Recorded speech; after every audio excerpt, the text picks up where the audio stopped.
अस्सलाम वालेकुम dear student. हमने लास्ट जो वीडियो के अंदर ना डाइंग सन का पार्ट 1 जो आपको दिया था उसके अंदर डिस्कस किया था कि ये जो ना वो स्टार यूनिवर्स स्टार ये कायनात वास्ट है और उसके अंदर स्टार हैं और स्टार एक दूसरे के करीब नहीं आ सकते क्योंकि there is a distance of millions of mile between two nearest stars. यहाँ तक बात क्लियर की थी और आज जो है ना वो उससे आगे हम देखते हैं। अब कहते हैं कि ये क्योंकि there is a distance of millions of miles between two near star therefore it is very rare. आपको दिया था लफ्ज़ rare mean seldom, seldom mean not usual, unusual, not often. तो it is not usual for a star to come near another star. तो एक star दूसरे star के करीब नहीं आ सकता while moving in the universe. इस कायनात के अंदर अगर वो मूव करता है तो one star can not come near to another star. एक रेयर इवेंट था, लेकिन अब ये जेम्स जीन कहता है this rare event took place 2000 million years ago. अब देखिए ये आपके सामने मैंने 2 स्टार्स लगाए। दिस रेयर इवेंट वो कहता है रेयर नायाब इवेंट या टुक प्लेस 2000 मिलियन ईयर्स अगो। अब ये जो सेकंड स्टार है, ठीक है, वो कहते हैं सेकंड स्टार, ये second star another star happen to come near the सन।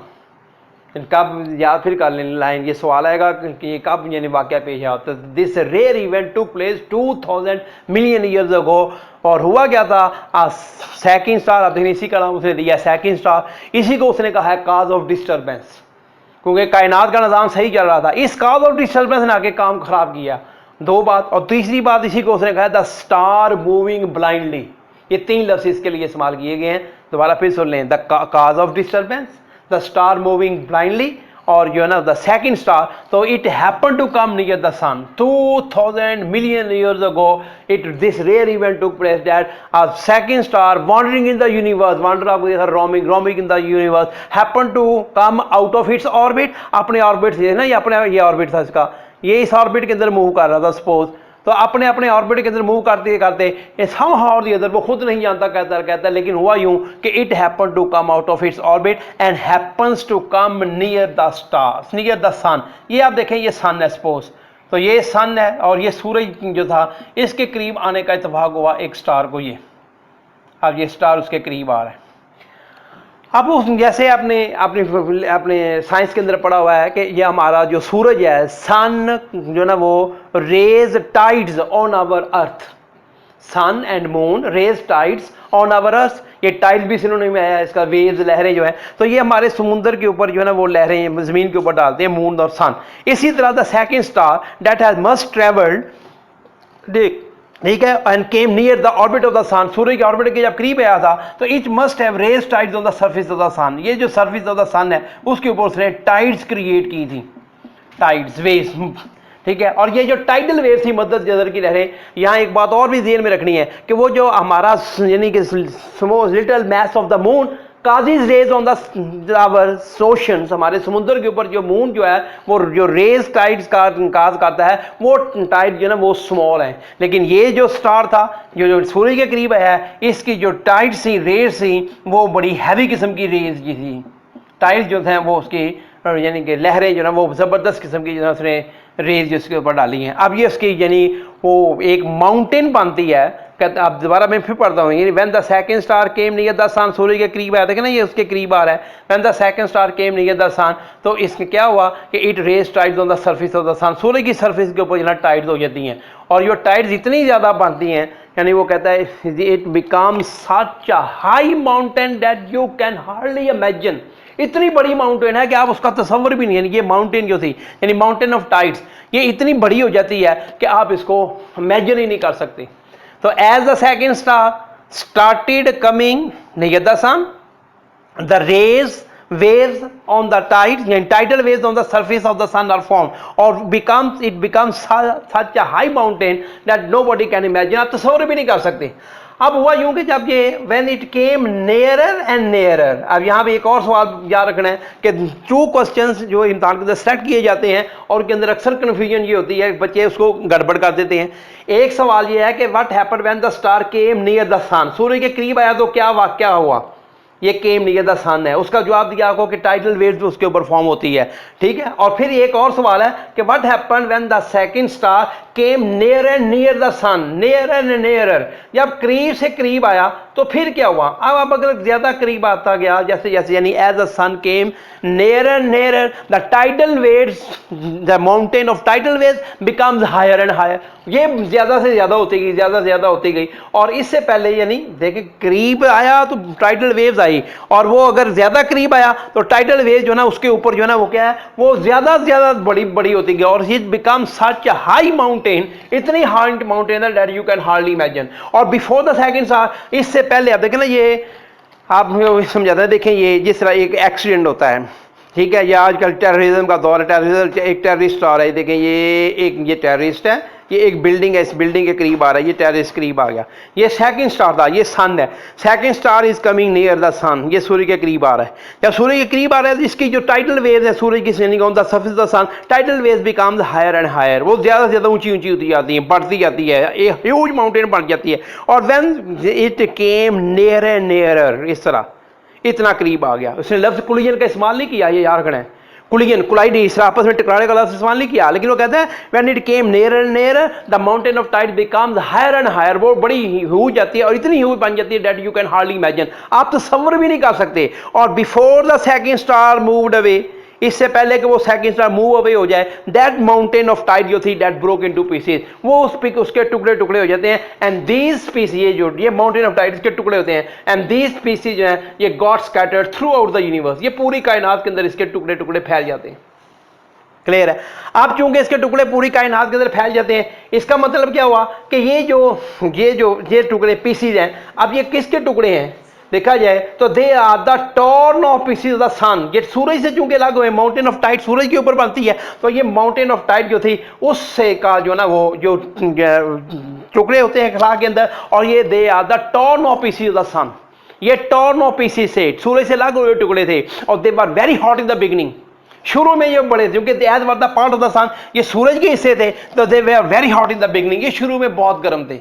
और वन ऑफ देम यानी इनमें से कोई एक ले लें, जैसे सपोज ये है, वन ऑफ देम यानी one of the blazing fragments जो ना स्टार्टेड कूलिंग डाउन, वो कूल डाउन होना शुरू हो गया, और इतना कूल डाउन हुआ, इतना कूल डाउन हुआ कि यानी it has a temperature that life could be possible on it, कि अब इतना पॉसिबल हुआ यानी करीब वो नहीं हुआ, कूल डाउन होता गया कि लाइफ कुड बी पॉसिबल, जिंदगी इसके ऊपर पॉसिबल हो सकती थी। This way life started, in this way life started on it, यानी it has a moderate temperature, यानी moderate temperature mean neither too hot not too cold, and that temperature that was suitable for the emergence of life, life could exist on it, so life started on it. और one of these cooling pieces, इसी को उसने कहा है our earth, one of these cooling pieces is our earth. So once again there is these torn off pieces of the sun, जो सूरज से अलग हुए टुकड़े थे, which were very hot in the beginning, they started revolving around the sun, इन्होंने सूर्य के गिर रिवॉल्व अराउंड करना शुरू कर दिया, and they are the planets।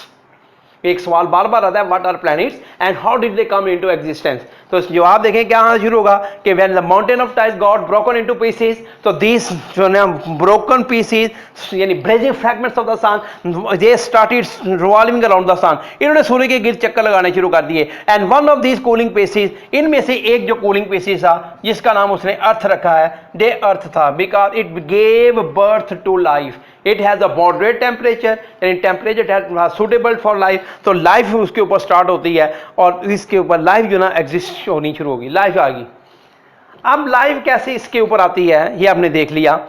अगली बात जो करता है कि लाइफ यानी how, when and why, how कैसे, व्हेन कब, और व्हाई क्यों लाइफ स्टार्टेड ऑन अर्थ, जिंदगी कैसे इसके ऊपर स्टार्ट होती है, इसके लिए साइंस खुद खामोश है, यानी साइंस आज तक इस बात का हल नहीं कर सकी, ना उसको यानी इस बात का जवाब आज तक आया। साइंसदान अभी तक इस बात में फंसे हुए हैं कि पहले मुर्गी आई अंडा आया, कायनात के अंदर पहले मुर्गी आई अंडा आया, क्योंकि अगर मुर्गी होगी तो मुर्गी से ही अंडा निकलेगा, और अगर अंडा आएगा तो अंडे से लाइफ निकलती है, अंडे से अंडा आया, अंडे से आगे फिर मुर्गी, मुर्गी से फिर अंडा, तो इस तरह ये अभी इस बात पे पहुंचे हुए हैं, इस बात का यानी कि वो खुद लिखता है डाइंग सन में ये जेम्स जीन कि we do not know how, when and why this life started, कि ये लाइफ किस तरह स्टार्ट होती है हमें नहीं पता, लेकिन हमारा जो कुरान है वो इस बात का जवाब देता है। आपको बताया मैंने कि हमारा जो कुरान रिलीजन है, that is the true religion, वो सही है। और उसने कहा कि अज़वाजहा, हमने हर चीज़ के अल्लाह ताला फरमाता है हमने जोड़े जोड़े उतारे, यानी मुर्गी आई पहले या अंडा, ये नहीं है। इस्लाम जवाब देता है हमने मुर्गी और मुर्गा यानी दोनों अज़वाजहा, उनके जोड़े जोड़े हर चीज़ के जोड़े उतारे हैं। और फिर फ्रॉम जनाब द प्रोसेस ऑफ रिप्रोडक्शन के जरिए लाइफ स्टार्टेड, यानी वो यहाँ फिर जेम्स जीन ने वो बात की, उसने कहा जी life started in simple organisms,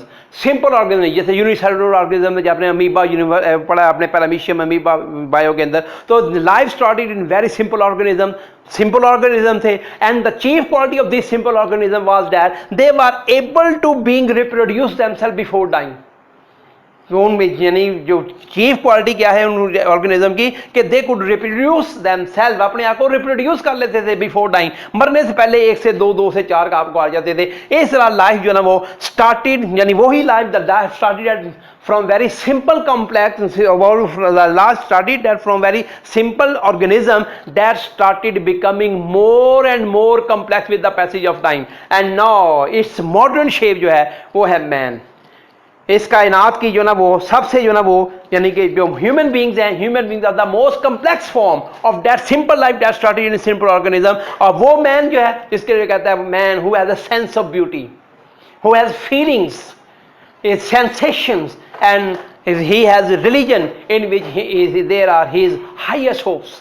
so they जो लाइफ हैं ये यानी कि आ रही है लाइफ, और लाइफ जो ना वो ज़मीन पे स्टार्ट होती है, और ये लाइफ वक्त के साथ साथ कम्प्लेक्स से कम्प्लेक्स होती जाती है। चूंकि ये कम्प्लेक्स से कम्प्लेक्स हो रही है इसलिए जो ना वो इसकी जो आज कहता है द मोस्ट कम्प्लेक्स शेप है वो ह्यूमन बींग्स है। और ह्यूमन बींग जो है विच है ह्यूमन बींग क्या है, they have sense of beauty, they have their feelings, they have sensation, and they have the religion, and the religion in which like their highest hopes. तो इस तरह ये लाइफ मेरा ज़िंदगी यहाँ पे शुरू हुई और यहाँ बात करते हैं। लेकिन यहाँ वो एक पैरा वो लिखता है, और ये पैरा ट्रांसलेशन में भी अक्सर जो उर्दू में आपको ट्रांसलेशन आती है अनसीन, उस अनसीन के अंदर भी ये पैरा अक्सर दिया जाता है, यहाँ से दिया जाता है। यानी जब आप इम्तहान में जाने लगे इस पैरे को गौर से देखें, वो यानी मैं फिर पढ़ता हूँ वो क्या पैरा है। वो कहता है we can not speak with uncertainty, जिसको उर्दू में कहते हैं हम यकीन के साथ नहीं कह सकते, how when and why our earth came into being, कि हमारी जो यानी अर्थ है ज़मीन है वो कैसे मारने वजूद में आई, इसका वो कहता है हम जवाब नहीं दे सकते।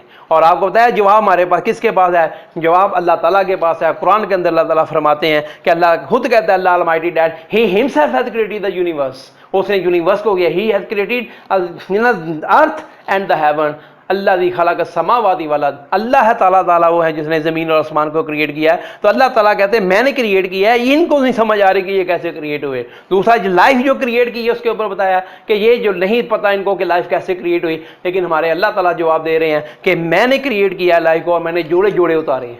इस तरह ये लाइफ स्टार्ट होगी और ज़िंदगी ना लाइफ जो ना विद सिंपल ऑर्गेनिज्म स्टार्ट होती है, और with the passage of time it started becoming more and more complex, and now its modern shape is the modern man. Clear? The modern man who has feelings, sensations, sense of beauty and religion. Clear? The religion in which lie his highest hopes. तो यहाँ पिंजा का ये करेंगे क्योंकि video lengthy होती जा रही है। इसका फिर नेक्स्ट जो ना वो पार्ट 3 के अंदर जो ना वो मज़ीद हम प्रेजेंट करेंगे आगे, इसके आगे मज़ीद क्या कहा। ओके, अस्सलाम वालेकुम।